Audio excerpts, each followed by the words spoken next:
the case, the concerns in general about Riot Blockchain, which until 2 months ago was apparently a company called Bioptics in the animal health services business. What's your number one reason behind your short here?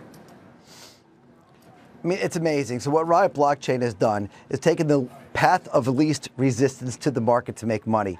Even worse than these ICOs that you see present in white papers, they have a few small investments, just enough to go ahead and put it public, and they roll it out. And with enough promotion, and obviously with the hype behind crypto and the lack of assets, there it goes. The whole time really misrepresenting the fact that nothing that they have is real as a real player in the crypto industry. They have a small investment in it's CoinSquare. I think it might be right now like the number 200 trader of Bitcoin, a real insignificant investment.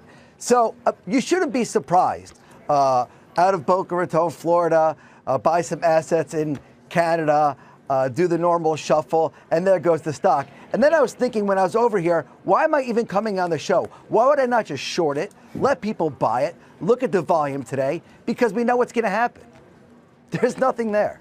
Is it your contention that there's actual fraud going on at this company, or that it's simply overstating its relationship to blockchain and Bitcoin? No, I don't think there's, first of all, in order for there to be fraud, you have to have operating. You need profits and revenues. You need things happen like that to be fraud. If you want to talk about people front-running the stock before they make announcements, I'm sure you could look at that. But there's no operations to have fraud, to have that operations. This is the consolidation of a bunch of ideas put onto paper with smart promotions involved, a lot of media press, and look at the volume you get. Amazing. And, you know, actually, to their credit, they actually went out there and raised money today at $22. And with these options also, and I think if you apply a Black Scholes theory, I mean, I think it takes it down below $10 where they raise the money. But I should just sit and short them and not say a word and let the 30 million shares buy them. You already got short, right, Andrew? So at what level did you get short, and how big of a conviction, i.e., how big is your conviction behind this short? Oh, high conviction. I think all of these shorts, there's not enough of them out there. That's the problem right now. If you want to short something that's crypto related and you don't want to be short Bitcoin necessarily.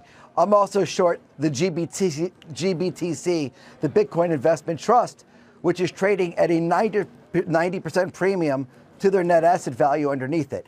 If you're a short seller right now and you're cautious and you want to short something that's related to Bitcoin and not Bitcoin, you have limited opportunities, but they're nice and juicy, and Riot's one of them right now. And you came on this show and you outlined why you were shorting GBTC. As I recall, though, GBTC was at a lower level at that time, so it's moved against you, if I recall. Correct me if I'm wrong. And where did you get in on Riot? I'm just trying to figure out, because you can be right on a short, but the market momentum can take you still the other way just because the mania around blockchain is there. Absolutely, no doubt. When I was first short GBTC, it was around 1,000. And I was short because the net asset value was at 100%. It went within a small amount of time to around 40% I covered.